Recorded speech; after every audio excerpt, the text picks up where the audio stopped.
dari online baik itu di pusat maupun online yang di daerah. Oke, saya mendapatkan kesempatan materi untuk menyampaikan tentang berita. Mas operator mungkin sudah bisa memunculkan presentasi saya.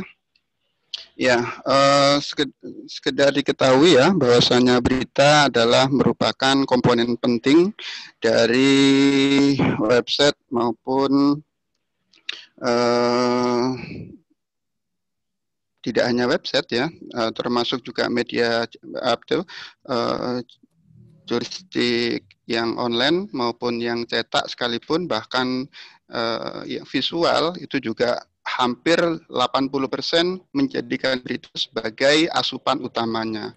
Jadi beda dengan beberapa website yang hanya mengandalkan tulisan artikel atau yang memang konsentrasinya di mana tulisan fiksi dan segala macam.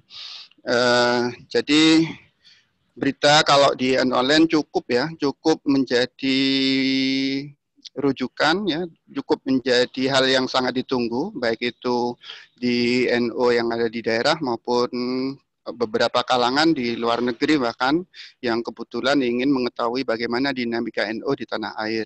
Sehingga panjenengan semua dari awal saya ingatkan bahwasanya menulis dinamika yang ada di daerah itu tidak hanya akan dikonsumsi, akan dibaca, akan dinikmati, akan dilihat, dan akan dibagi oleh kawan-kawan sekitar atau orang-orang di daerah panjenengan, tapi juga akan dibaca oleh seluruh pengunjung online yang di beberapa negara. Oleh karena itu, kenapa kelas ini dibuka? Dalam artian ingin memberikan pemahaman yang lebih komprehensif bagaimana menulis berita, tulisan yang ada di online sehingga sesuai dengan standar yang diharapkan.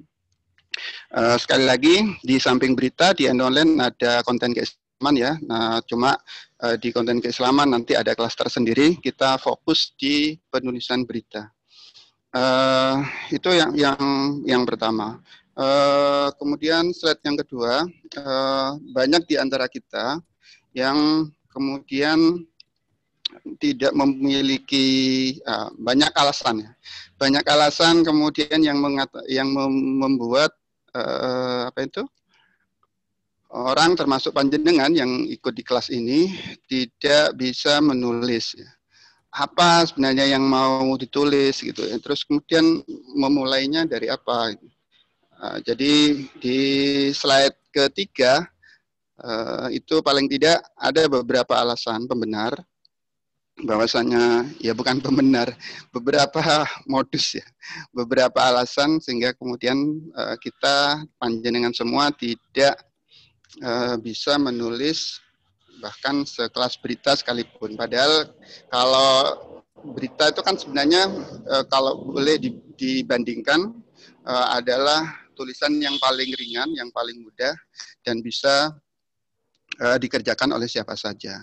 Di perkembangan teknologi sekarang menurut saya sudah sangat memungkinkan bagi teman-teman untuk bisa menulis berita dengan baik. Bahkan dengan apa yang disampaikan oleh Mas Fatoni di pertemuan kedua, bahwasanya penulisan berita 5W1H seperti yang saya sampaikan tadi, pertemuan minggu yang lalu itu adalah hal yang paling mudah. Cuman ketika saya melakukan review dari beberapa tulisan yang sudah tugas yang sudah dikirimkan, ada beberapa teman yang masih mengalami kesulitan. Oleh karena itu, maka di kesempatan hari ini, saya ingin mengajak teman-teman untuk belajar yang mungkin pemula bisa belajar dari awal, kemudian yang sudah biasa mengirim tulisan ke online maupun di online di daerah, sambil melakukan otokritik ya, otokritik dan kemudian menambal beberapa kekurangan yang ada. Slide ketiga, Mas Miftah. Ya, paling tidak ada sejumlah alasan ya yang kemudian memaksa ya, dan ini menjadi justifikasi bahwasanya kenapa kemudian kita tidak bisa menulis ya. Yang pertama mungkin merasa tidak ada ide ya. Kira-kira mau nulis apa, gitu, idenya apa gitu. Padahal kita hidup di komunitas NU, kita hidup bersama ketemu sama beberapa aktivis NU, kita ketemu dengan pengasuh pondok pesantren, kita bertemu juga dengan bahkan kita juga alumni pondok pesantren, bahkan mungkin ya masih menjadi santri aktif di salah satu pesantren.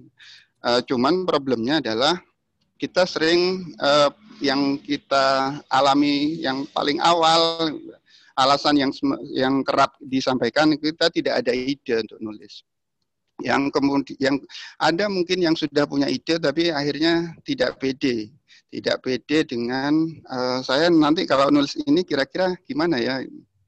Saya ini kan baru lulusan aliyah, saya kan baru mahasiswa semester 1, semester 3, terus kemudian saya belum sarjana. Kira-kira kalau kemudian tulisan saya ini dipublish, ditayangkan di salah satu media yang cukup ternama ya, atau mungkin di media sosial, kira-kira saya nggak dikepoin nggak sama netizen atau sama orang-orang yang membaca ini alurnya gimana itu beberapa alasan yang kemudian membuat orang akhirnya tidak lagi memiliki keinginan dan kemauan untuk menulis karena memang tidak percaya diri, tidak pede, atau yang kemudian mungkin karena takut salah. Strukturnya kemarin kan sudah dijelaskan dengan 5W1H. Ini saya 5W1H-nya ini yang udah nyampe apa belum, piramida terbal itu kayak apa gitu kan. Karena memang mungkin pembelajarannya online jadi mungkin tidak intensif ya komunikasi dengan dengan narasumber. Pada saat yang sama mungkin juga diperparah dengan komunikasi dengan pendamping yang kemungkinan juga intensitasnya tidak terlalu bagus ya. Sehingga kemudian tidak pede, takut salah, mengawali dari mana, tidak memiliki bakat, terus kemudian merasa diri bukan aktivis, kemudian takut dikritik. Itu antara lain beberapa alasan sehingga kemudian kita kalau boleh saya mengibaratkan seperti mati di lumbung padi ya. NU itu dikatakan ya bahwasanya NU itu punya struktur yang dari pusat sampai ke daerah, bahkan sampai di tingkat desa dan ranting ya dan dusun. Tapi problemnya kita tidak punya keberanian, merasa tidak punya ide dan takut salah, merasa tidak berbakat, bahkan merasa saya ini siapa gitu ya kalau kemudian mau memberitakan kegiatan yang ada di kanan kiri saya. Padahal ya seperti saya sampaikan, NU ada NU-nya sendiri, strukturnya dari mulai PB sampai di desa, kemudian di situ juga ada badan otonom, belum lagi ada lembaga, dan kemudian ditambah lagi pesantren, ditambah lagi madrasah, ditambah lagi barangkali TPQ, masjid dan segala macam. Tapi kita sama sekali ya tidak pernah merasa terlibat di kegiatan-kegiatan tersebut. Ya alasannya itu tadi antara lain. Mungkin tidak pede, tidak ada ide, takut salah, mengawalinya dari mana, merasa diri tidak berbakat, kemudian bukan orang aktivis NU ataupun BANOM atau lembaga, bahkan yang mungkin takut nanti tulisannya dikritik dan macam-macam. Nah, itu saya ingin istilahnya memberangus dan menghilangkan kesan-kesan seperti itu. Di kelas ini jenengan adalah bagian dari harus menjadi bagian dari kepercayaan diri itu harus sudah mulai tumbuh. Ide itu akan diambil dari mana nanti saya akan sampaikan. Terus kemudian takut salah itu harus dihilangkan karena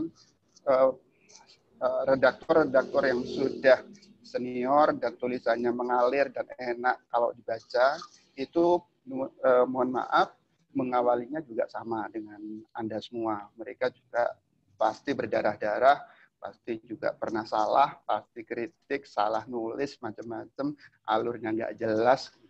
Saya rasa semua sama. Saya juga mengawalinya juga dari situ. Tahun 90-an ketika mencoba aktif di Pers Kampus, ya sama. Jadi karena waktu itu masih ada mesin ketik ya. Jadi saya nggak bisa itu membuat alur yang bagus tuh dari A dulu, kemudian belum kenal 5W1H juga, sehingga kemudian kadung diketik, kemudian saya ke redaksi, ke redaktur itu ya, berkirim bahwasanya ini saya kasih tanda panah, ini yang harus didahulukan, ini yang harus nomor 2, ini sampai gitu-gitu. Itu karena dulu memang adanya hanya mesin ketik, belum ada komputer, belum ada HP, belum ada laptop. Oke, itu barangkali alasan awal ya. Saya sekali lagi ingin mengingatkan panjenengan semua, Anda yang di seluruh peserta ini, bahwasanya hilangkan rasa tidak percaya diri itu, takut salah, nggak ada yang sempurna. Kalau boleh saya mengibaratkan, nulis itu hampir sama dengan Anda ketika belajar naik motor, belajar naik mobil, nyetir mobil, belajar naik sepeda angin. Mana ada mereka yang sudah jago naik motor hari ini terus kemudian diawali langsung bisa, kan nggak mungkin. Sudah pernah masuk got berapa kali, nabrak kendaraan berapa kali, bahkan sampai di opname. Terus kemudian gara-gara hanya ingin bisa belajar naik motor atau mungkin naik mobil atau mungkin sepeda angin. Nah, nulis juga sama. Kalau panjenengan ingin bisa lihai, memiliki keterampilan, maka dari mulai tulisan awal sampai di akhir ya, dari mulai judul, lead, isi, piramida terbalik, 5W1H, dan endingnya seperti apa, itu semua memang harus diawali dengan latihan yang sering. Tanpa itu, menurut saya tidak akan bisa. Anda hanya bisa secara teori mungkin bisa menguasai ya beberapa konsep jurnalisme investigatif, jurnalisme apalah, empati dan macam-macam. Tapi ketika kemudian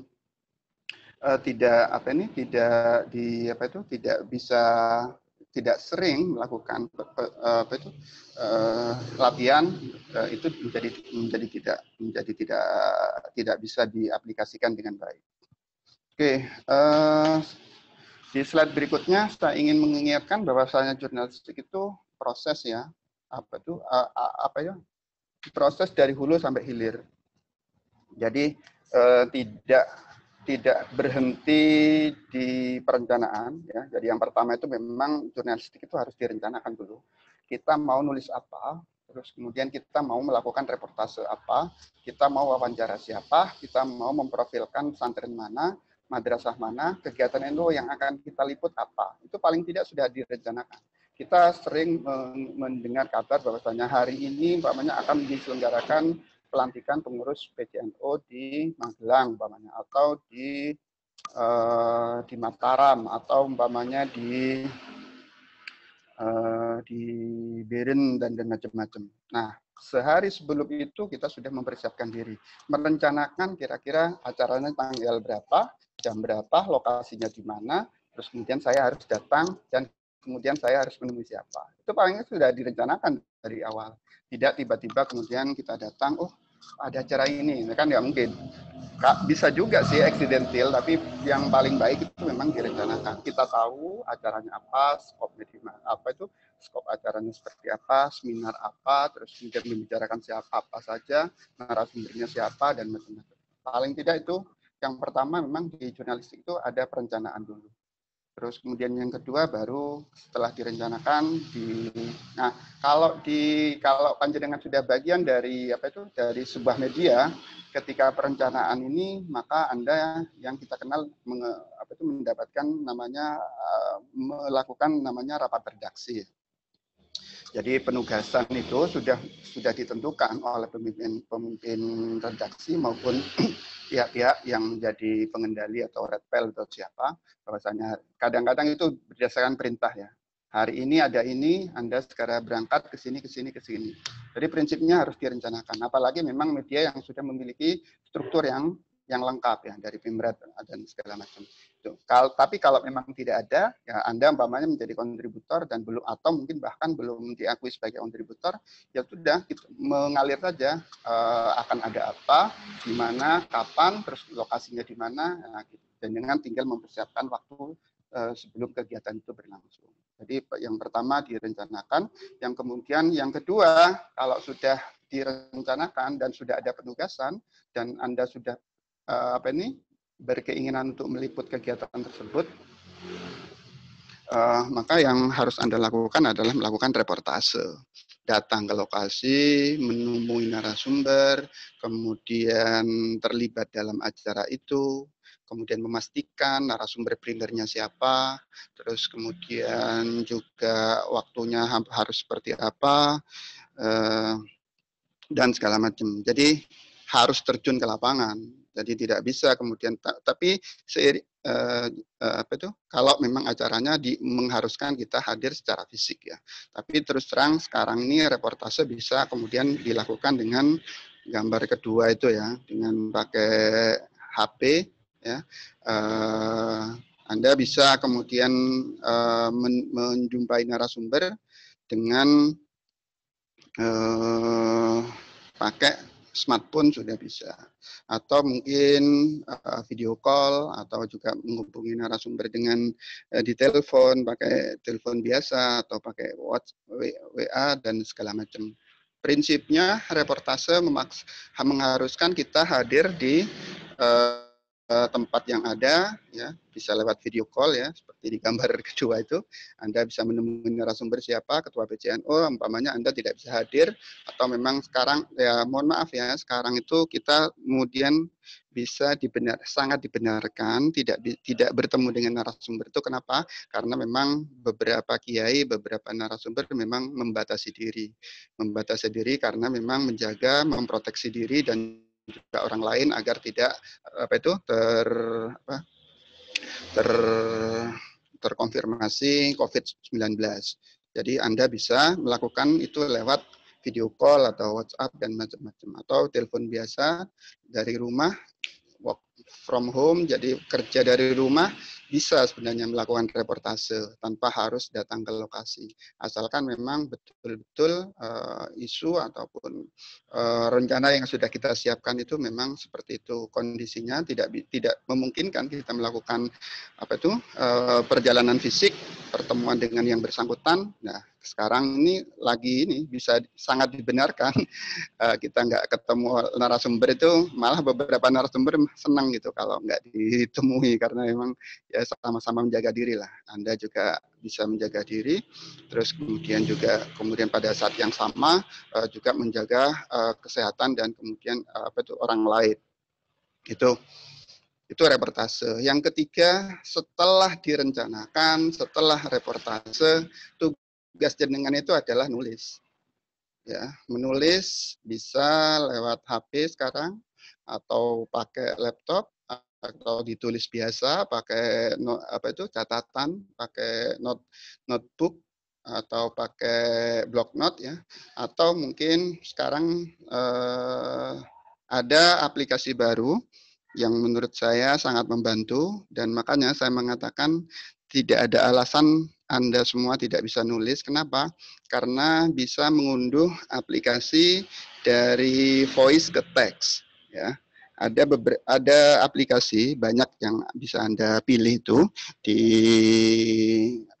Play Store untuk menentukan mana aplikasi yang bisa kemudian menjadikan voice itu menjadi teks, sehingga kemudian Anda tidak perlu lagi menulis seperti layaknya kita di laptop, atau kemudian seperti kita di HP seperti yang biasanya HP jadul itu kan nggak bisa, harus ditulis semua. Nah, sekarang ini kan ada aplikasi yang memudahkan teman-teman untuk bisa voice ke teks ya. Jadi silakan diunduh, itu memudahkan, sehingga kemudian Anda tidak lagi diribetkan ya, tidak lagi disibukkan dengan proses menulis ya.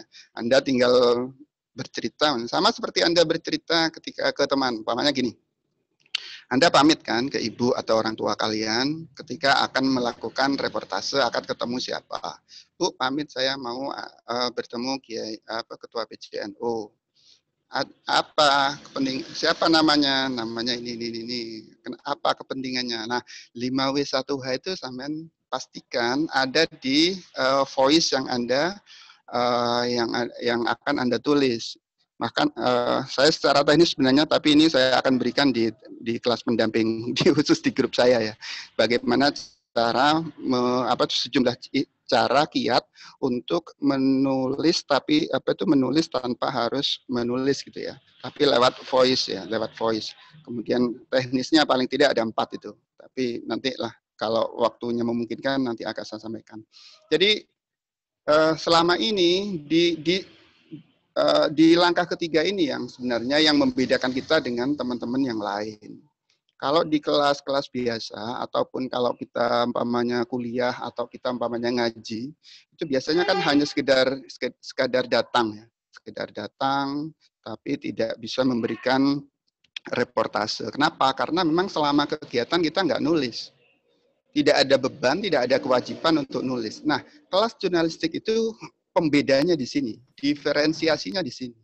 Bahwasannya materi yang kita dengar, apa yang kita lihat, peristiwa yang kita ada di dalamnya, itu mengharuskan kita untuk nulis. Satu, itu diferensiasinya atau pembedanya. Yang kedua, ya, kalau boleh ya saya mengatakan, adalah dosa besar. Ya. Tapi ini dosa bukan di fikih ya. Adalah dosa besar kalau kita terlibat dalam sebuah peristiwa, ketemu narasumber tertentu, hadir dalam sebuah seminar, kemudian sowan ke kiai tertentu dan mendengarkan ceramah kiai, tapi nggak nulis. Itu dosa terbesar tuh di kelas jurnalistik. Kenapa? Karena memang nggak nulis itu yang memang yang membedakan memang di situ. Oh, kita bisa saja sama dengan orang lain ya, ikut pengajian A, kiai A, terus kemudian kitab apa yang dibaca, kemudian kita maknai dan macam-macam. Tapi kalau selama itu tidak ditulis, kita tidak ada bedanya dengan yang lain. Nah, sekali lagi saya tekankan bahwasanya yang membedakan kita dengan yang lain di sini ya. Oh, kita bisa merencanakan ya. Kita mau ngaji di sana, ketemu kiai A di pondok apa, di seminar apa dan macam-macam. Kita datang kan ke lokasi, tapi di situ kita hanya menjadi mustami, hanya sekedar mendengarkan, habis itu dapat konsumsi pulang. Itu kan selama ini yang kita lakukan. Nah, sekarang dengan di kelas jurnalistik ini, panjenengan semua dipaksa ya, dalam tanda kutip, untuk menulis review ataupun kegiatan yang Anda lakukan, yang Anda ikuti, ketemu siapapun, itu untuk ditulis. Itu sekali lagi inilah yang membedakan kita dengan teman-teman yang lain. Yang keempat, setelah memastikan bahwasannya tulisan sudah jadi, dilakukan ada judulnya, ada lead-nya, komposisi 5W1H-nya sudah dapat, terus kemudian yang keempat adalah editing. Ya, jangan kemudian memasrahkan tulisan kita kepada editor. Kita harus menjadi editor sendiri. Kita memastikan bahwasannya apa yang kita tulis, kita pahami sendiri, baru kemudian setelah kita merasa yakin bahwasanya tulisan kita itu sesuai dengan yang kita harapkan, baru kemudian kita mengirimkannya ke editor. Panjenengan bisa berkirim ke email, kalian bisa kirimnya ke WA dan segala macam. Kalau di media-media yang sudah memiliki tenaga editor atau redaktur, mereka akan melakukan editing. Apa yang kita tulis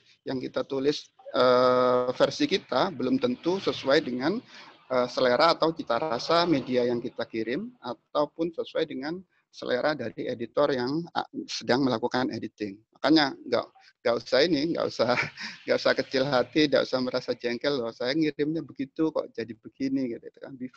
Sebelumnya saya ngirim begini, setelah jadi kok jadi seperti itu. Itu kan karena memang ada proses editing. Nah, kalau bisa proses editing itu bisa dilakukan oleh Anda sebelum dikirim, sehingga kemudian komposisinya benar, mana yang kira-kira 5W1H-nya yang belum tercakup, itu kemudian mana kutipan langsung yang belum disertakan, itu pastikan itu semua disampaikan. Terus kemudian ending tulisan seperti apa, kalimat penutupnya dan segala macam. Konsep apa itu piramida terbaliknya sudah bagus enggak gitu. Artinya yang paling penting itu di awal 5W1H-nya, paragraf pertama, kedua, ketiga, sedangkan paragraf terakhir itu adalah hal-hal yang tidak penting. Seperti umpamanya bahwasanya peserta dapat sertifikat, dapat makan, itu kan nggak perlu itu. Itulah pentingnya piramida terbalik gitu kan. Artinya komposisi 5W1H-nya diselesaikan di paragraf pertama, kedua, dan ketiga. Setelah itu baru kemudian hal-hal yang dirasa tidak terlalu penting. Bahkan mungkin hal-hal seperti umpamanya sambutan apa itu sambutan dari panitia, meskipun di schedule di apa itu di acara itu dia ada di pertama ya, kan biasanya di sebuah acara resmi itu kan ada sambutan ya, banyak sambutan tuh kan, bahkan terkesan lomba pidato itu kan dari ketua panitia, kemudian ketua pengarah, ketua yayasan, pengasuh, kepala sekolah. Nah, itu piramida terbalik itu gunanya di situ. Dari sekian banyak yang sudah menyampaikan sambutan, kira-kira yang paling penting itu siapa? Bisa saja kita ketua panitia kita tidak sertakan, ketua yayasan kita tidak sertakan, kepala sekolah tidak sertakan. Kenapa? Karena narasumber yang lebih penting itu ada. Umpamanya bupati, apain juga bupati di sambutan bupati di terakhir, kemudian yang panitia justru didahulukan, itu kan. Nah, itu disitulah proses editingnya, di situ pentingnya editing di situ. Dan kalau panjenengan kirimnya ke beberapa media, mereka sudah punya standar itu, bahwasanya ini tidak penting, ini penting dan itu yang harus ditinggalkan, yang ini harus dibuang, tidak mewakili acara yang diselenggarakan, gitu. Itulah editing. Nah, panjenengan untuk sementara belajar menjadi editor sendiri. Terus kemudian yang terakhir setelah dilakukan editing, yang terakhir adalah menyebarkan atau publishing. Jadi yang Mas Fatoni di pertemuan kedua itu mengingatkan kita bahwasanya jurnalistik online itu adalah di beberapa tempat itu menjadikan media sosial sebagai sarana untuk publikasi. Sehingga proses editing yang harusnya lewat lewat editor atau redaktur atau redaksi itu di media sosial tidak dipakai. Anda bisa dengan sangat leluasa proses awal itu ya, perencanaan, terus kemudian reportase, kemudian menulis, kemudian proses editing, kemudian sampai ke publishing, itu bisa-bisa Anda hilangkan karena Anda memposting reportase ataupun tulisan Anda itu lewat Facebook, lewat Instagram, lewat Line, lewat WA grup, lewat umpamanya Twitter. Itu akhirnya tapi prinsipnya di jurnalistik itu adalah itu tadi, proses dari hulu sampai hilir. Tidak boleh ada yang terlewati.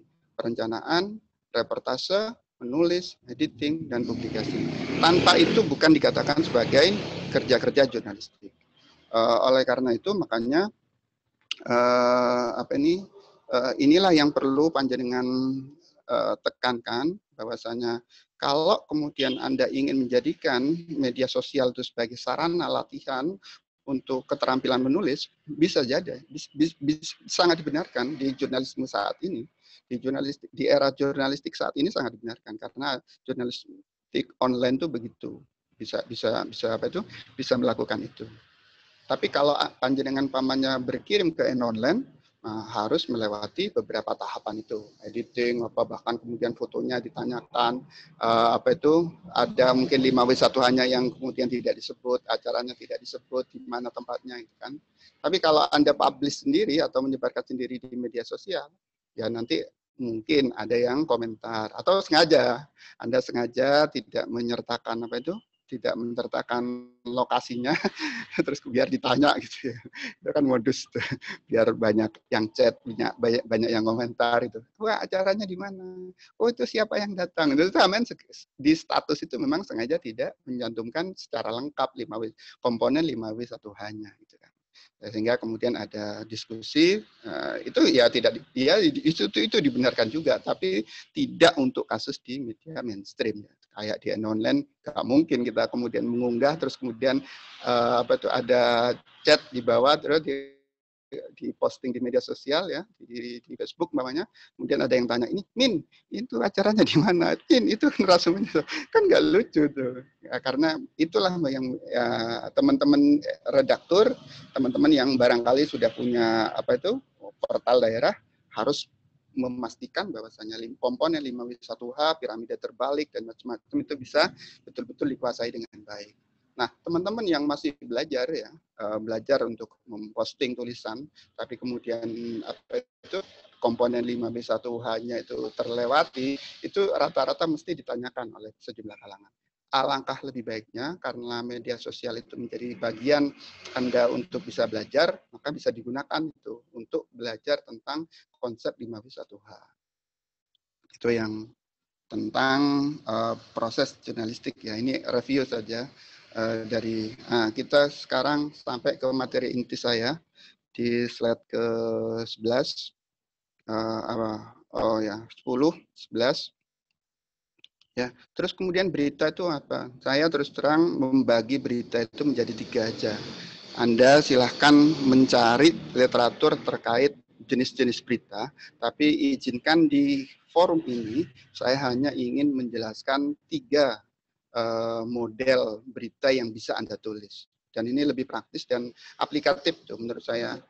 Menurut saya ya. Tapi kalau kemudian panjenengan punya apa itu, punya pemahaman lain atau literatur lain monggo. Tapi prinsipnya 3 inilah jenis tulisan yang direkomendasikan di beberapa media.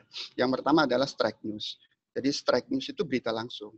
Jadi berita langsung itu hari ini ada apa, terus kemudian ya jadi yang dikedepankan strike news itu adalah segera mengobati rasa ingin tahu pembaca. Itu aja prinsipnya. Jadi sehingga komponen yang harus ada itu adalah dari 5W1H di strike news itu yang dikedepankan di slide ke-12 Mas, itu adalah unsur what, unsur who, unsur when, sama unsur where. Jadi peristiwa apa nih? Peristiwanya apa itu? Terus kemudian siapa atau tokoh yang apa itu? Yang hadir siapa? Terus kemudian acaranya kapan? Terus kemudian acaranya di mana? Jadi strike news itu, jadi apa itu berita langsung itu hanya komponen 4 ini aja yang itu sangat bisa dengan rasakan ketika membuat judul, termasuk juga di body text ataupun di tulisan di piramida terbalik itu nanti akan berpengaruh. Kalau yang kita kedepankan adalah strike news, hanya hanya mengobati rasa ingin tahu pembaca ataupun pengunjung, itu cukup dengan pakai 4 pendekatan ini. Yang mana? Yang mau dikedepankan, yang mau ditonjolkan yang mana? Umpamanya di slide slide yang ke-13 Mas. Umpamanya, nah ini di Jabar ya. Muhammad Zakiyuddin Sirot, mahasiswa NU di IPB yang peduli pendidikan anak-anak. Kita ingin menonjolkan hu-nya, yaitu Muhammad Zakiyuddin Sirotnya. Atau mungkin yang slide di NU Jatim, Jumatan di pesantren tambak beras terima bonus masker. Itu adalah di mananya. Ya, yang pertama itu adalah hu-nya atau siapanya. Yang kedua ini adalah contoh kedua Jumatan di pesantren tambak beras itu adalah di mana ada peserta sholat Jumat yang dapat bonus masker. Ya antara lain di pesantren pesantren tambak beras. Atau yang ketiga ini yang ingin ditonjolkan adalah Fatin Sidqiah Lubis, seorang rising star ya, bintang baru, kemudian menjadi brand ambasadornya Lazisnu ya. Itu lebih keren Fatin Sidqiah Lubis daripada daripada ketua Lazisnu sekalipun bawahnya yang di Jakarta. Lebih keren Fatin gitu ya. Ketua Lazisnu ajak bersedekah melalui Lazisnu, kan kurang asik juga. Tapi yang ini kita mau jual tanda kutip ya adalah Fatin Setia Lubis atau Fatin. Jadi itulah yang ini yang kemudian ini masih sama dengan yang pertama, yaitu unsur who-nya, jadi siapanya yang mau kita tonjolkan. Atau di slide terakhir, hari ini 3 kiai wafat, NU Jatim instruksikan gelar sholat gaib. Hari ini, when-nya yang dikedepankan. Prinsipnya, kalau strike news itu, satu adalah harus cepat memberitakan. Strike news itu bukan tidak penting, sangat penting untuk kasus-kasus tertentu yang memang membutuhkan kecepatan. Bahkan di indeks pencarian di SEO itu kecepatan itu menjadi hal-hal yang juga menjadi penting. Jadi berapa apa tuh kata kunci apa yang paling cepat keluar ketika mengetik Mbaknya Lazis, apakah N online ataukah Viva News? Nah ini Mas Miftah pasti tahu tuh. Jadi kecepatan itu menjadi penting. Nah untuk bisa cepat itu paling tidak di apa itu strike news ini yang bisa Anda pakai ya. Strike news ini juga bisa dipakai satu kegiatan ya, bisa dipakai untuk tiga angle atau 3 sudut pandang, yaitu yang pertama ya, sebelum kegiatan Anda woro-woro Anda sampaikan bahwasanya besok akan ada istighosa akbar di mana gitu. Saat kegiatan hari ini ribuan jamaah padati alun-alun apa tuh Gor Sidoarjo atau pasca atau setelah kegiatan. Kira-kira pesannya apa itu untuk kegiatan itu. Jadi satu peristiwa bisa ditulis banyak sudut pandang, tidak hanya saat peristiwa itu saja terjadi. Taruhlah umpamanya Fatin Setia Lubis umpamanya. Kenapa dia kemudian bisa menjadi duta Lazis? Kemudian menyarankan pakai lazisnu kalau untuk berinfak, sedekah dan berzakat banyak. Itu kan bisa ditulis lagi di sisi yang lain, sisi Fatin atau mungkin sisi yang lain. Muhammad Zakiuddin Sirot yang anak IPB umpamanya. Ini kan baru dia peduli pendidikan anak, tapi sisi lain dari Muhammad Zakiuddin seperti apa? Tapi bahwasanya strike news itu tetap dibenarkan untuk itu tadi, satu untuk mempercepat informasi, yang kedua untuk mengobati rasa ingin tahu pembaca terkait peristiwa-peristiwa tertentu. Itu yang pilihan pertama. Dan ini yang menurut sebagian teman dan ya kita sadari juga bahwasanya penulisan gaya strike news itu adalah yang paling mudah dan paling yang biasa kita sering lakukan dan banyak dilakukan di beberapa media. Itu yang pertama ya, strike news. Terus kemudian yang kedua, sudah 44, adalah news value. Ya, slide yang ke-14 Mas. Kalau news value ini lebih mengedepankan kepada unsur why-nya. Itu kan 5W 1H itu kan ada what, who, where, when, dan segala macam. Nah, khusus untuk news value atau nilai berita itu mengedepankan unsur mengapa kegiatan itu diselenggarakan. Nanti Anda akan di slide berikutnya, Anda akan bisa membedakan mana cita rasa strike news, mana cita rasa news value. Ya. Di slide yang ke-15 Mas. Nah, itu. Yang pertama, maknai Hari Pahlawan, aktivis perempuan NU harus tingkatkan kualitas diri. Ini peristiwanya Hari Pahlawan. Kalau hanya ditulis bahwa hari ini Kopri Surabaya gelar peringatan Hari Pahlawan. Itu kan strike news-nya. Tapi ini lebih dari itu, sudah mengapa kegiatan itu diselenggarakan.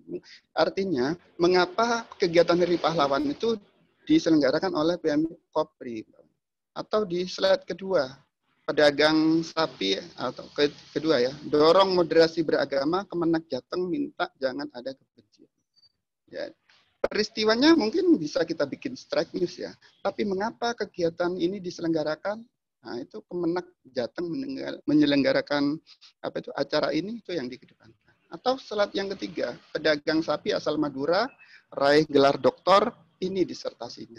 Ini sudah nilai beritanya yang mau kita jual, yang kita tonjolkan. Artinya bahwasanya yang bersangkutan umpamanya kalau mau lebih sederhana ya, umpamanya dari Bangkalan ini Suprapto hari ini memperoleh gelar doktor di Unisma. Apa yang dikedepankan? Ya mungkin WEN-nya hari ini, atau mungkin WHO-nya. Tapi ini tidak. Yang kita mau tonjolin itu bukan itunya, bukan strike news-nya, tapi ke news news value-nya atau nilai beritanya. Disertasinya itu bicara soal apa? Orang meraih gelar doktor itu hampir setiap hari di kampus. Tapi menjelaskan isi dari disertasi itu yang jarang. Itu yang apa itu? Yang jadi ya itu ya. Pertama, strike news hanya mengobati rasa ingin tahu.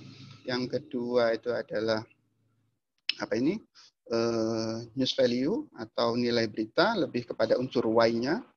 Terus yang ketiga, saya percepat karena ini sudah jam 10.47, adalah slide yang ke-14, yang ke-16 adalah features. Ini sama juga model pemberitaan tapi dengan gaya mengedepankan human interest atau menonjolkan sisi-sisi kemanusiaan. Jadi coba di slide yang ke-17, saya ingin tunjukkan bagaimana perbedaan strike news, news value dengan features. Yang pertama ini, yang lagi viral tempo hari, bahkan sampai di Jakarta. Kawal Kiai, Banser di Sumeneb ini ceburkan diri ke laut dorong perahu. Ini kan peristiwanya biasa aja. Jadi Banser di apa itu? Ini kan di Sumeneb ya. Ada namanya di daerah apa itu? Di daerah istilahnya itu dermaga, itu kan kebetulan airnya surut ya.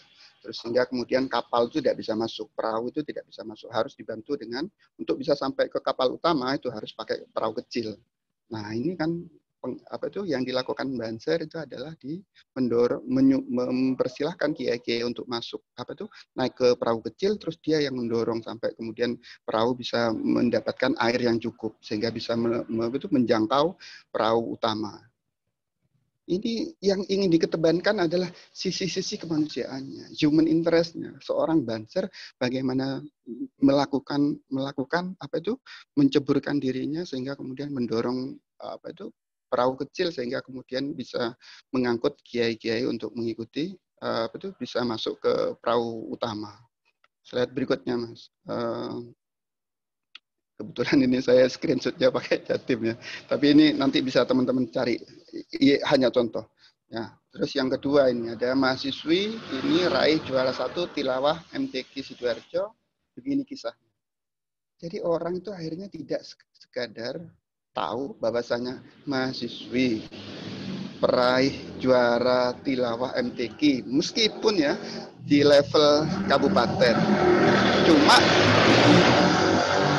Cuma yang ditekankan itu adalah bagaimana kisah dia akhirnya dari mulai mempersiapkan diri, latihannya, riadohnya, terus kemudian akhirnya bisa menjadi juara pertama. Itu yang mau kita bangun, yang mau kita tonjolkan. Atau yang slide berikutnya, perjalanan Klodi bebas skripsi, barokah ngurusi NU. Ya, gini-ginilah. Jadi sisi-sisi kemanusiaan itu yang mau kita kedepankan. Nah, kalau berbicara masalah tingkat kesulitan, ya, kalau bicara masalah tingkat kesulitan, yang saya sampaikan tadi, strike news lebih mudah. Yang kedua, news value juga menjadi lebih sulit ya, lebih karena memang harus menonjolkan unsur mengapanya. Tapi untuk yang features ini jauh lebih sulit. Tapi sekedar perbedaannya plus minus ya. Kalau strike news itu kalau di online masih mentoleransi 1 hari ya. 1 hari setelah kegiatan. Jadi acaranya apa bisa dikirim besok. Karena kita asumsikan kegiatannya di NU itu kan biasanya malam.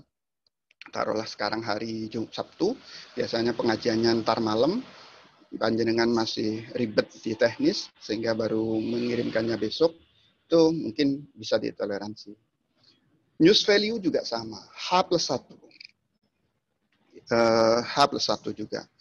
Tapi kalau yang features ini lebih awet. Kalau Fitches ini lebih awet. Bisa peristiwanya 10 tahun yang lalu. Bisa peristiwanya sebulan yang lalu. Bisa 2 tahun yang lalu. Kita tulis hari ini, tapi itu kita dalam bentuk Fitches ataupun lebih mengedepankan sisi-sisi kemanusiaannya. Kalau bisa dapat peristiwanya hari ini, tapi langsung ke level Fitches, itu tambah keren. Karena terus terang ya, yang juga membedakan dari banyaknya kalimat yang harus ditulis untuk satu. Kalau strike news itu paling 200 sampai 300 kata itu sudah selesai. Jadi orang sudah paham tuh bahwasanya acara ini siapa yang datang, di mana lokasinya, terus kemudian yang sambutan siapa saja, itu orang sudah paham dengan 300 kata. News value hampir tidak jauh berbeda. Bahkan ya, 300, kadang-kadang teman-teman tidak sampai ke 300. Tapi 300 itu sangat disarankan. Tapi kalau mau nulis Fitches di tulisan gaya terakhir, itu nggak cukup 300 kata. Karena kita akan menceritakan sisi lain dari seseorang yang akan kita unggah, yang akan kita tulis. Itu yang ingin saya tekankan. Nah, di NO itu bisa menulis itu dengan 3 gaya ini. Di NO online juga sama, bisa pakai 3 gaya ini. Anda kalau sangat sibuk bisa pakai strike news. Kalau sampai umpamanya sudah levelnya, ya mohon maaf, mahasiswa semester 5, semester 7, bahkan sarjana, yo diusahakan jangan strike news, Mas. Lebih ke news value. Kegiatan itu punya pesan apa. Tapi kalau jenengan punya waktu yang lebih dan punya kedekatan emosional dengan orang yang akan ditulis, saya menyarankan pakai Fitches, pakai penulisan gaya mengedepankan sisi human interest atau sisi kemanusiaan. Masing-masing punya plus minus ya. Plus minusnya seperti saya sampaikan tadi, kalau yang news value dan strike news itu lebih cepat ya, harus cepat. Bahkan di tetangga sebelah itu ada namanya portal detik.com. Itu kan beritanya diasumsikan per detik. Sehingga ada guyonan kalau kemudian umpamanya peristiwa hanya jam 10, terus kemudian ditulis jam 12, itu portalnya mau diganti bukan detik.com tapi jam.com. Karena tidak update beritanya itu per jam. Itu menstimulus ya, mensugesti para krunya bahwasanya detik.com itu harus lebih cepat daripada media lain. Nah, itu biasanya strike news yang dia pakai. Baru kemudian di liputan ataupun tulisan berikutnya baru news value. Nah, kalau ada yang lebih lagi ingin dikedepankan atau lebih ditonjolkan, pakai Fitches. Saya beri contoh terakhir terkait Fitches ya. Kita kan sering, kasus hari ini, bukan kasus ya, hari ini umpamanya kita sedang banyak bantuan banyak bencana ya, banyak bencana. Pada saat yang sama teman-teman melakukan penggalangan dana ya, terus kemudian menghimpun, kemudian mendistribusikan, rata-rata begitu-begitu saja ceritanya.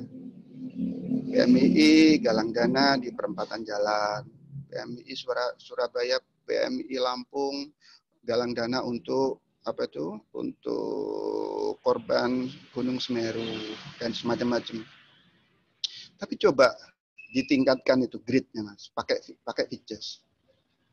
Apa itu yang bisa dilakukan? Bagaimana perasaan orang yang menerima bantuan ketika berada di lokasi pengungsian? Itu tambah keren.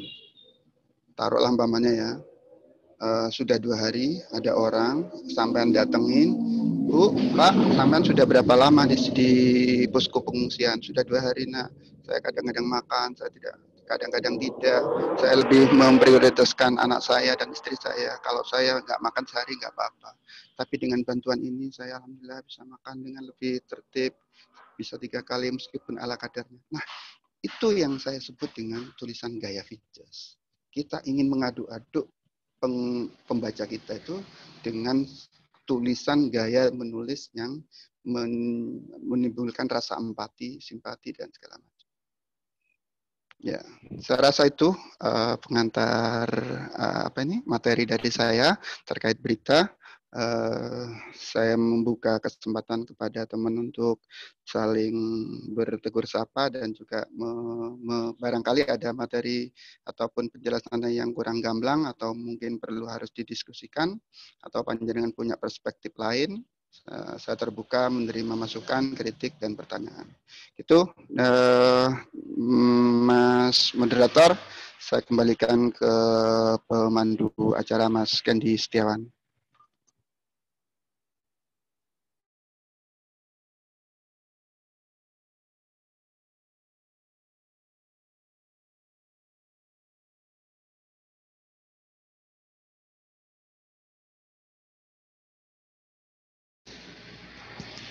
Halo? Kalau memang Mas Kendi lagi tidak di tempat, bisa langsung speakernya dinyalakan yang mau bertanya. Nama siapa? Ya, Mas, dari saya mana? izin bertanya. Ya, nama Ya, dan Assalamualaikum warahmatullahi wabarakatuh. Nama saya Joko Susanto, saya dari Cirebon. Saya adalah santri Pondok Pesantren Sunan Penanggaran sekaligus mahasiswa di situ. Dan saya izin bertanya, Mas, apakah dalam penulisan berita ini hanya cukup menyertakan 5W1H dan juga kutipan dari narasumber, atau apakah kita harus bisa mendalami dari unsur 5W1H tersebut? Dan juga sepengalaman saya menjadi citizen jurnalis ketika mewawancarai seorang kuwu itu informasi dari beliau itu berbelit-belit atau panjang sekali. Bagaimana cara kita mengatasi dan menyimpulkan poin-poin dari informasi narasumber yang berbelit-belit itu tadi, Mas? Terima kasih. Wassalamualaikum warahmatullahi wabarakatuh. Ya, Waalaikumsalam. Saya langsung jawab ya. Mungkin ini juga problem di banyak tempat ya. Khusus berita. Ya, sekaligus ya, Mas Joko, terima kasih dari Cirebon. Saya belum pernah ke Cirebon, Mas. Suatu saat mudah-mudahan bisa ketemu ya di Cirebon. Ya, oke. Ya, memang pilihannya itu tadi, Mas Joko. Sampean ketika sudah melakukan, itu kan saya bilang ya, jurnalistik itu kan dari hulu sampai hilir ya. Tidak boleh ada yang hilang. Ya, jadi perencanaan, reportase, nulis, editing, sama publish ya. Kalau jenengan tidak punya kalau tulisan Anda tidak dipublikasikan ke website tertentu, publish saja di media sosial. Nah, itu yang pertama. Yang kedua, memang itu pilihan Mas Joko ya. Sampean tinggal menentukan mau tulisan Anda itu mau bergaya apa. Mau strike news, mau news value atau mau features. Kalau memang features strike news, udah cukup di 5W1H. Ada kutipan langsung, selesai udah. Sama tinggal tentukan judulnya, terus kemudian kotanya di mana, terus kemudian lead-nya seperti apa, ya pengantarnya itu, terus kemudian yang dipastikan piramida terbaliknya tersusun dengan baik ya, terus kemudian 5W1H itu selesaikan di paragraf pertama, kedua, ketiga. Kemudian komentar dari narasumber yang kredibel itu umpamanya ditaruh di sela-sela itu. Sudah selesai karena Anda hanya akan menceritakan sebuah peristiwa. Cuma ya ini yang perlu diingat. Strike news itu nggak awet, Mas. Sangat tidak awet. Jadi orang tahu selesai sudah nggak dibaca lagi. Makanya kalau umpamanya pilihannya ingin ya ini kan soalannya aja ya. Soal bagaimana kita mau memposisikan kita aja. Kalau memang mau sekedar mengobati rasa ingin tahu ya sudah di-strike saja. Itu satu. Nah, kalau kemudian mau lebih ya berarti news value. Meskipun Anda ketemu dengan seseorang itu berarti yang mau ditonjolkan apanya? Apakah orangnya atau kiprahnya? Kalau kiprahnya ya otomatis akhirnya lebih ke profil. Profil bisa sampai ke news value atau nilai beritanya. Bukan lagi apalagi orangnya nggak terlalu terkenal, Pak. Ini kan di judul itu kan pertaruhan. Ada etalase. Jadi orang akan tertarik dengan tulisan kita itu pertaruhan pertama itu adalah meminjam apa itu, meminjam istilahnya iklan parfum itu kan, iklannya Axe itu kan, kesan pertama begitu menggoda. Selanjutnya terserah Anda. Nah, di jurnalistik itu judul itu yang jadi pertaruhan. Yang lain bisa dimatikan nggak tuh speakernya? Ya, oke, terima kasih. Jadi itu ya Mas Joko ya. Jadi kalau memang strike news ya udah selesai di strike news. Kalau mau news value ya udah. Kenapa tokoh ini pengasuh ini menceritakan soal contoh kasus karena Anda di pesantren umpamanya, Anda kan kurang ya kebanyakan teman-teman pesantren itu kurang sensitif ya. Ngaji dari mulai bangun tidur sampai tidur lagi itu kan isinya ngaji. Tapi kan nggak ada itu yang nulis tuh. Isinya apa? Kiainya kiai keren, tapi tidak pernah banyak yang nulis. Saya umpamanya memberikan contoh gini. Ada pengajian, ini kebetulan ini pengajian yang saya ikuti bukan pengajian umum ya, tapi pengajian Walimatul Hitan. Anda kan paling ketika diundang acara-acara begitu kan nggak ada pikiran mau nulis kan. Yang penting dapat berkat, ya, dapat terus. Kalau nggak dapat tuh kan minta kan ke panitia, Pak berkatnya gorong, saya belum dapat itu cangkingan. Kalau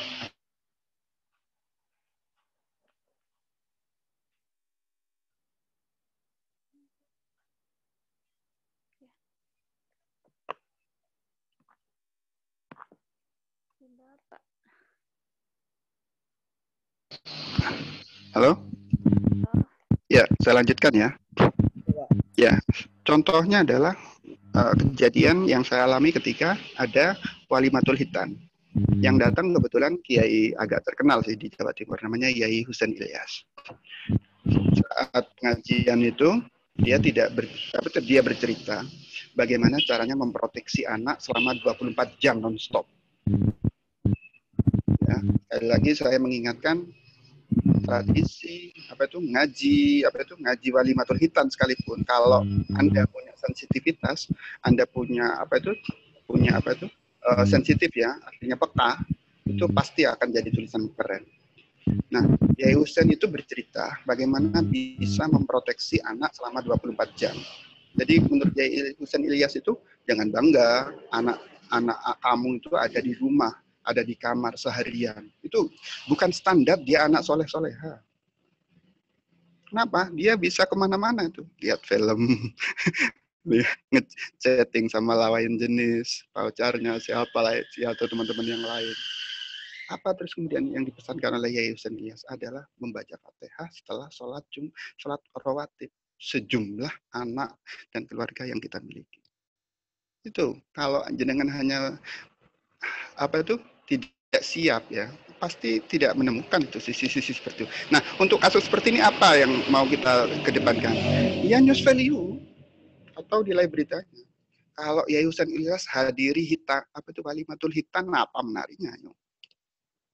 Apalagi Yai Husain Hamban di Jawa Barat, di Cirebon nggak tahu siapa Yai Husain Ilyas karena dia cuma ada di Mojokerto sama di Jawa Timur. Tapi kalau judulnya Anda ganti, cara memproteksi anak 24 jam non-stop, itu kan beda sudah. Itu kan news value. Itu Mas Joko ya satu.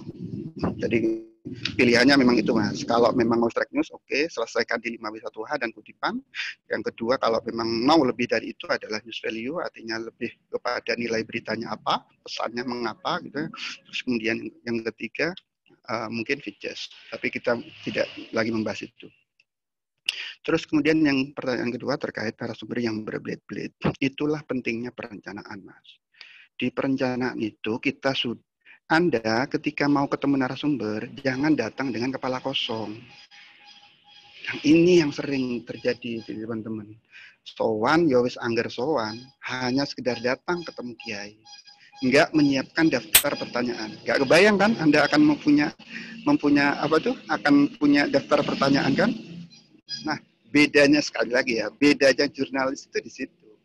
Anda datang, taruhlah umpamanya mau ketemu Gusmus ya. Gusmus itu kan sosok yang lengkap. Ya budayawan, ya kiai, pengasuh, ya yang menantu, orang tua, terus kemudian juga ahli agama, tokoh agama dan macam-macam. Nah, ketika mau ketemu dia, jangan datang dengan kepala kosong. Siapkan daftar pertanyaannya. Sehingga fokus, mau ketemu Gusmus, mau nulis Gusmus, di sisi apanya, angle-nya apa. Kalau hanya sekedar, ya tidak apa-apa juga datang dengan kepala kosong kita. Tapi kan akhirnya, ya itu tadi kasusnya. Belara, istilah dalam bahasa Jawa itu. Kemana-mana kan ngobrolnya. Kalau jenengan bisa nangkap itu oke. Tapi kalau sampean nggak bisa nangkap apa itu inti daripada yang disampaikan, ya habis sampean. Alur tulisannya menjadi tidak fokus. Atau Anda umpamanya fokuslah di satu umpamanya yang disampaikan Gus tentang apa. Oh, sekarang santri ketika di era medsos harus seperti apa maunya. Petuah Gusmus untuk bekal santri di era media sosial. Begini, pesan Gusmus kepada santri di era milenial, di era medsos. Nah, itu akhirnya fokus jenengan yang memang di situ nulisnya. Meskipun yang disampaikan Gusmus lebih dari itu. Jadi satu, menyiapkan pertanyaan ya Mas. Yang kedua, yaitu tadi tidak datang dengan kepala kosong, artinya menyiapkan daftar pertanyaan. Yang ketiga, mungkin kalau memang tidak dalam kapasitas ingin menanyakan sesuatu yang khusus, Anda sekedar sowan, cari angle yang paling menarik. Satu saja, nggak usah banyak-banyak. Namanya Gusmus bicara soal cara takdim kepada orang tua. Gusmus berbicara pesan kepada kita bagaimana kita memperlakukan guru. Ya sudah, di luar itu yang cerita soal santri nakal, kiai beling, macam-macam. Enggak, jangan ditulis sudah. Makanya itu fokusnya di situ, Mas. Itu, Mas Joko. Mungkin yang lain? Terima kasih, Mas. Siap.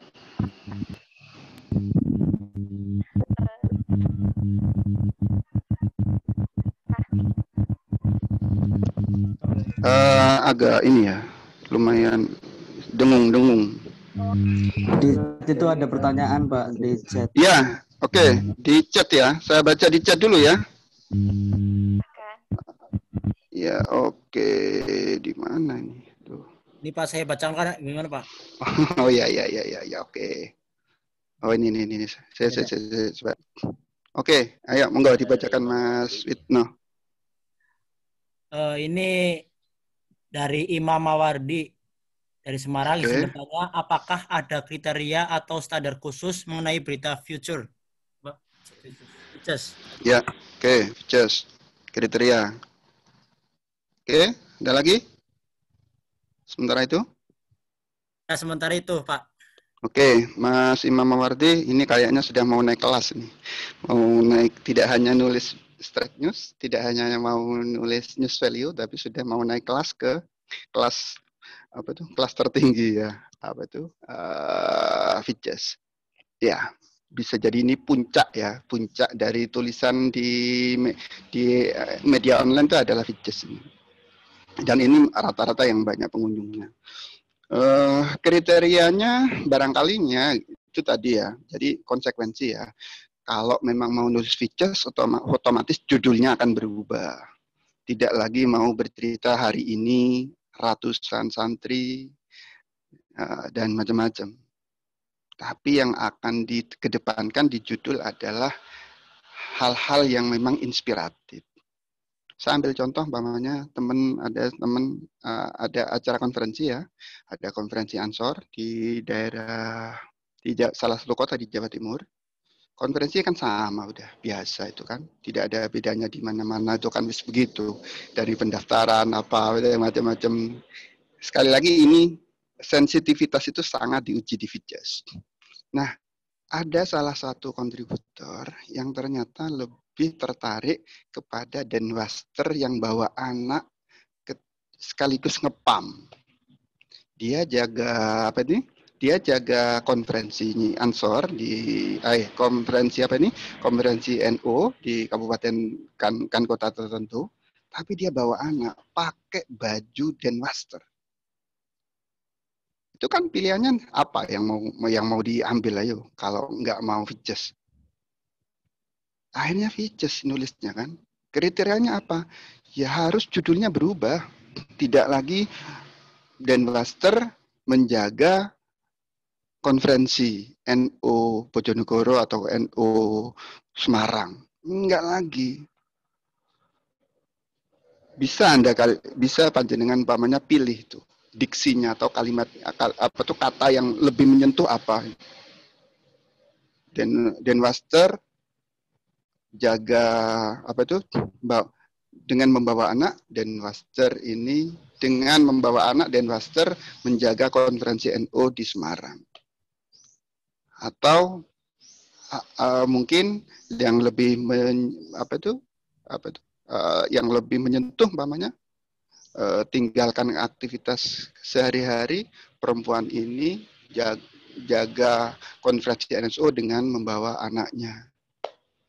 Itu beda dengan Anda bercerita bahwasannya hari ini Kiai Haji Imron Jamil menjadi ketua NU Semarang. Beda. Orang kurang tertarik dengan itu. Tapi kalau kemudian Denwaster dengan menggendong anak menjaga konferensi NU di Semarang. Atau apalagi ditambah dengan kata-kata yang lebih menyayat banyak. Kisah pilu, penerima tangis penerima paket sembako di malam takbiran. Beda ya kan, kalau Lazisnu hanya bagi-bagi sembako kan biasa udah. Anda sekarang mungkin umpamanya akan cari donasi ya di untuk Gunung Semeru atau bencana alam longsor di mana di beberapa tempat mungkin biasa udah. Tapi coba Anda cari penerima yang umpamanya cari orang yang rumahnya terendam banjir atau hewan peliharaannya yang mati. Bagaimana dia sedihnya gitu loh. Padahal sudah mengorbankan uang berapa lama ya nabung sampai nggak makan, mestinya makan 3 kali hanya 2 kali. Tiba-tiba hewan peliharaannya mati karena karena bencana alam. Anda kan nulisnya beda kan? Nah, kriterianya pertama judul, Mas. Pertaruhannya di judul. Satu itu tidak bisa ditawar itu. Yang kedua adalah panjang tulisan. Panjang tulisan itu minimal yaitu tadi 500 kata. Anda yang tidak terbiasa nulis berpanjang-panjang, ya pasti akan pasti akan kesulitan. Makanya saya mengatakan tetap jam terbang. Kalau Anda belum pernah nulis, nggak bisa nulis Vices itu tidak bisa. Ini soal jam terbang. Saya menceritakan soal itu tadi jenis-jenis tulisan strike, news value, Vices. Ngomong kosong saya cerita begitu. Kalau Anda tidak pernah nulis, wong strike itu saja Anda mungkin ada beberapa yang kesulitan kan. Ya apa ini mulainya dari mana ini? Pada hari ini ada peristiwa apa? Ini kan kalimat awalnya itu kan. Itu tapi saya terus terang mengapresiasi teman-teman umpamanya Imam Mawardi mau menulis dengan gaya Vices. Monggo Mas Imam Mawardi, tinggal itu tadi. Satu karena memang human interest yang akan ditampil lebih dikedepankan, makanya yang ditonjolkan itu sisi-sisi kemanusiaannya. Yang kedua memang panjang tulisan. Yang ketiga barangkali kedekatan emosional. Anda tidak bisa menceritakan penderitaan orang kalau Anda hanya mengandalkan hanya telepon. Tapi kalau Anda datang ke lokasi banjir, Anda akan bisa menceritakan bagaimana suasana di sekitar situ. Ya. Anda tidak harus ganti baju Anda harus melewati banjir yang sampai sebau dan terus kemudian barang Anda terus macam-macam. Itu akan lebih menarik kalau Anda melakukan reportasenya langsung di lokasi kejadian. Itu barangkali Mas Imam Mawardi. Ada lagi yang di chat, Mas? Ada nih, ada Pak. Saudara Faiz. Dari Saudara Abdullah Faiz. Ya. Assalamualaikum, waalaikumsalam. Pak, saya Faiz dari Semarang mau bertanya, itu yang dijelaskan ada 3 berita, ada 3 jenis berita. Lah, kalau itu investigasi dan liputan mendalam atau in-depth, masuknya kemana? Dan bagaimana trik untuk membuat liputan mendalam? Terima kasih. Ya, terima kasih. Kalau mau dalam ya sampai ke dalam-dalam. Ya, makasih Mas Abdullah Faiz. Ya, saya terus terang tidak dalam kapasitas ingin menjelaskan in-depth investigatif news, terus kemudian apalah, kan banyak itu kan kalau dengan searching ya, cari itu di jenis-jenis berita itu. Ya kalau ya bayangan saya, ya mohon maaf ya, tapi ini kita bisa diskusi. Kalau Anda terpaku dengan itu, tersandra Mas. Anda ini kan, ya mohon maaf ya, beberapa penulis pemula, dengan 5W1 saja saya sudah tersandra. Ini mana ini what-nya ini mana when-nya, padahal itu komponen utama.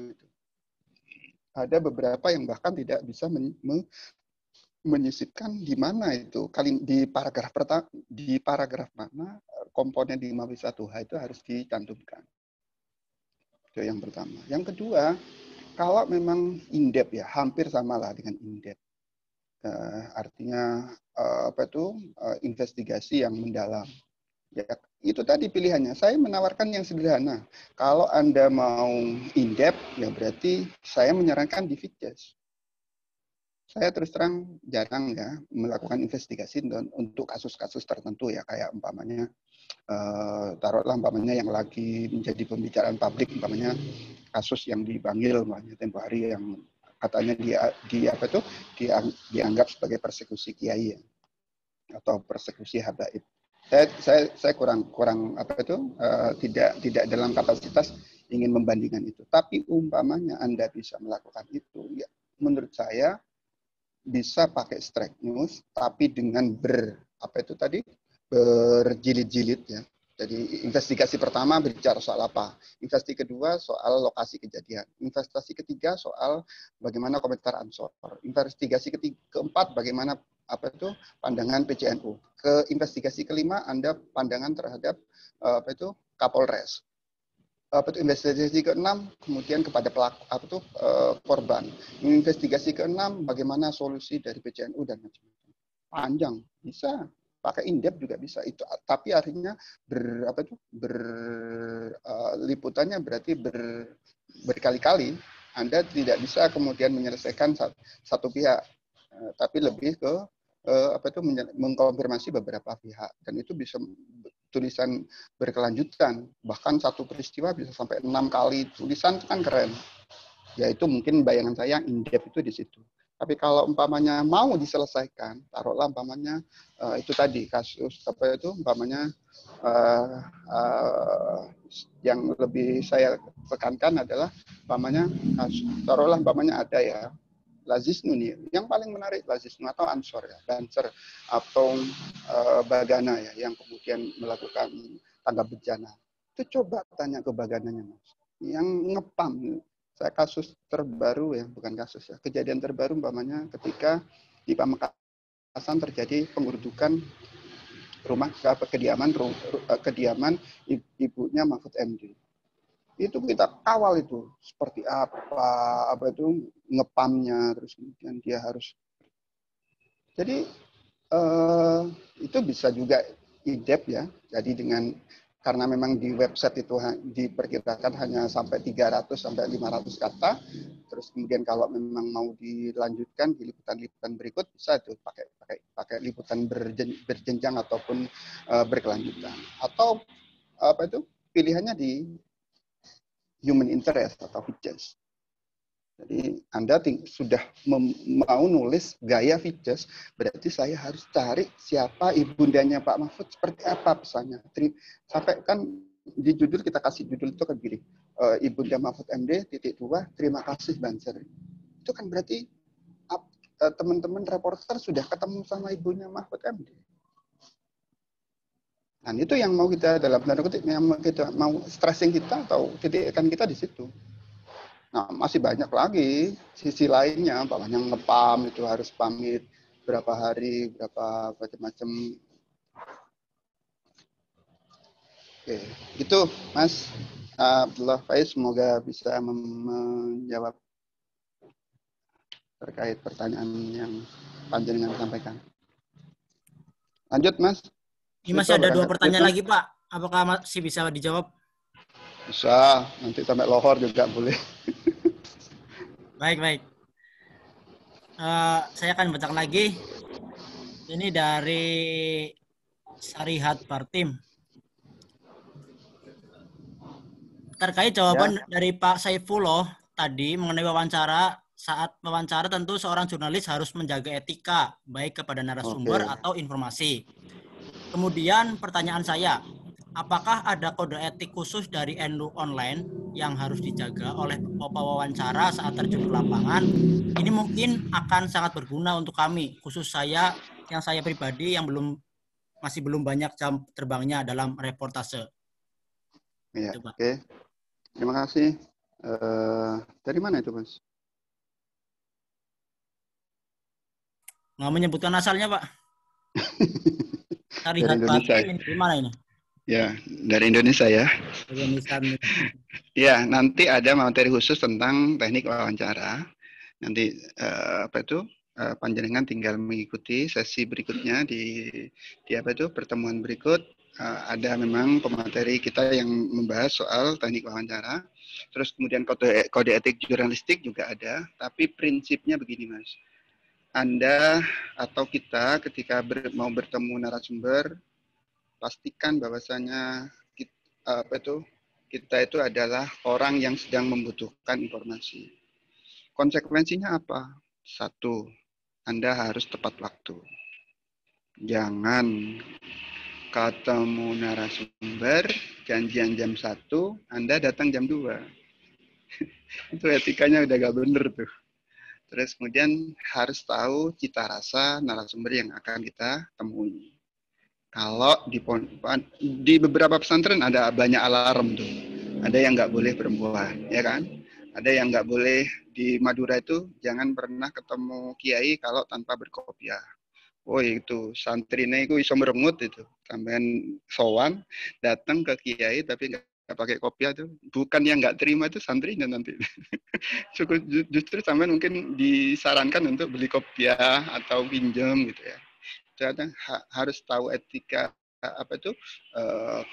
kekhasan yang ada di kawasan setempat. Yang ketiga, yang ketika wawancara ada beberapa materi wawancara yang kadang narasumber tidak berkenan untuk dipublikasikan. Mungkin ada istilahnya off the record dan macam-macam. Itu nggak boleh, Mas, kalau sudah meskipun itu isunya sensitif dan banyak ditunggu masyarakat, tapi narasumber tidak berkenan, itu tidak boleh.